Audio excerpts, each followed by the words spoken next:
Iran যুদ্ধে জয় পেতে প্রার্থনায় বসলেন ট্রাম্প। ভারতকে বিশেষ সুবিধা দিল যুক্তরাষ্ট্র। হোয়াইট হাউসে ট্রাম্পের সঙ্গে কেন দেখা করলেন মেসি? থামবে না, ইরান পাল্টা হামলা চলছেই। ইরানের বিরুদ্ধে চলমান যুদ্ধের প্রেক্ষাপটে যুক্তরাষ্ট্রের প্রেসিডেন্ট ডোনাল্ড ট্রাম্পকে ঘিরে ওভাল অফিসে প্রার্থনায় বসেছেন আমেরিকার প্রভাবশালী ইভাঞ্জেলিক্যাল খ্রিস্টান নেতারা। বৃহস্পতিবার ৫ই মার্চ হোয়াইট হাউসের ফেইথ অফিসের উদ্যোগে এই প্রার্থনা অনুষ্ঠানের আয়োজন করা হয়। হোয়াইট হাউস প্রকাশিত একটি ভিডিওতে দেখা যায় ওভাল অফিসে রেজলিউট ডেস্কের পেছনে বসা প্রেসিডেন্ট ট্রাম্পকে ঘিরে প্রায় ২০ জন ধর্মীয় নেতা দাঁড়িয়ে প্রার্থনা করছেন। প্রার্থনায় অংশ নেন পলা হোয়াইট কেইন্ডালাসের ফার্স্ট ব্যাপটিস্ট চার্চের pastor Robert Jeffress, faith and freedom কোয়ালিশনের রাল্ফ রিড এবং ফ্যামিলি রিসার্চ কাউন্সিলের গ্যারি বাওয়ার সহ আরও কয়েকজন ইভাঞ্জেলিক্যাল নেতা। ভিডিওতে দেখা যায় তারা ট্রাম্পের জন্য এবং ইরানের বিরুদ্ধে চলমান যুদ্ধে যুক্তরাষ্ট্রের সাফল্য কামনা করে প্রার্থনা করেন। পলা হোয়াইট কেইনের নেতৃত্বে এই প্রার্থনা অনুষ্ঠান ট্রাম্পের প্রথম মেয়াদ থেকেই নিয়মিত আয়োজন করা হচ্ছে বলে জানা গেছে। হোয়াইট হাউসের পক্ষ থেকে ছবি ও ভিডিও প্রকাশের পর বিষয়টি সামাজিক যোগাযোগ মাধ্যমে ব্যাপকভাবে ছড়িয়ে পড়ে। বিশ্লেষকদের মতে ইরানের বিরুদ্ধে চলমান যুদ্ধের প্রেক্ষাপটে এই প্রার্থনা অনুষ্ঠানকে অনেকেই ট্রাম্পের প্রতি ইভাঞ্জেলিক্যাল সম্প্রদায়ের রাজনৈতিক সমর্থনের প্রতীক হিসেবেও দেখছেন।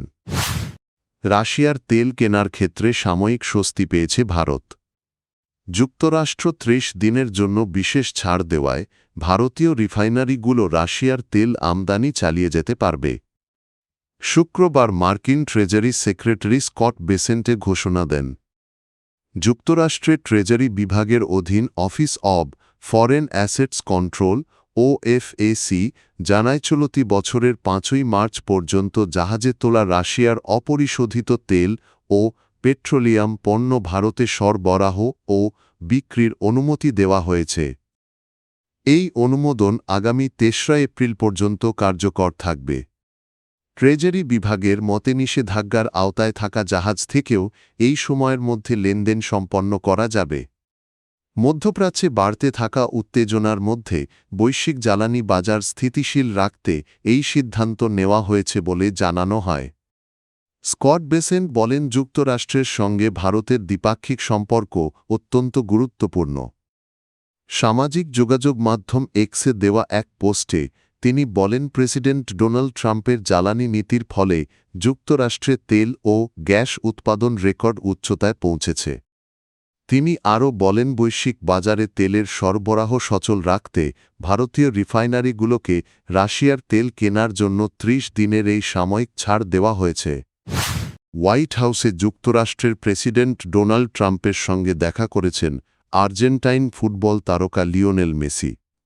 বৃহস্পতিবার ৫ই মার্চ যুক্তরাষ্ট্রের মেজর লিগ সকারে MLS প্রথমবারের মতো শিরোপা জয়ের উদযাপন উপলক্ষে আয়োজিত এক সংবর্ধনা অনুষ্ঠানে এ সাক্ষাৎ হয়।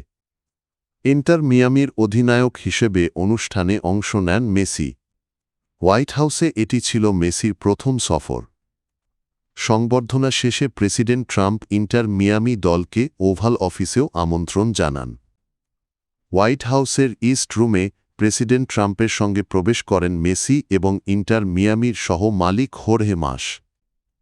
পরে হোর্হে মাস ও দলের head coach Javier Mascherano president ট্রাম্পকে ইন্টার মিয়ামির একটি জার্সি এবং একটি ঘড়ি উপহার দেন। ২০২৩ সালের জুলাইয়ে লিওনেল মেসি ইন্টার মিয়ামিতে যোগ দেন। এরপর থেকে ক্লাবটির হয়ে বিভিন্ন সাফল্য অর্জনে গুরুত্বপূর্ণ ভূমিকা রাখছেন তিনি। এর আগে গত বছরের নভেম্বরে পর্তুগিজ ফুটবল তারকা ক্রিশ্চিয়ানো রোনালদো হোয়াইট হাউসে এক নৈশভোজ অনুষ্ঠানে অংশ নিয়েছিলেন। ইরান, যুক্তরাষ্ট্র ও ইসরায়েলের মধ্যে চলমান যুদ্ধ ৬ষ্ঠ দিনে গড়িয়েছে। এখন পর্যন্ত কোনো পক্ষই যুদ্ধ থেকে সরে আসার ইঙ্গিত দেয়নি। সংঘাতের এই ৬ দিনে ইরানে নিহত হয়েছেন ১,০০০-এর বেশি মানুষ এবং আহত হয়েছেন কয়েক হাজার। গত শনিবার যুক্তরাষ্ট্র ও ইসরায়েলের যৌথ বিমান হামলার মাধ্যমে এই সংঘাতের সূচনা হয়। এরপর থেকে ইরানের বিভিন্ন শহরে হামলা ও পাল্টা হামলার ঘটনা অব্যাহত রয়েছে। ইরানের সামরিক কমান্ডার মেজর জেনারেল আমির হায়দারি বলেন, লক্ষ্য অর্জিত না হওয়া পর্যন্ত যুদ্ধ থামানো হবে না। একই ধরনের অবস্থানের কথা জানিয়েছেন ইরানের পররাষ্ট্রমন্ত্রী আব্বাস আরাঘচিও। অন্যদিকে যুক্তরাষ্ট্র ও ইসরায়েল দাবি করেছে তারা ইরানের প্রতিরক্ষা সক্ষমতার বড় অংশ ধ্বংস করে দিয়েছে এবং ইরানের আকাশসীমায় আধিপত্য প্রতিষ্ঠা করেছে।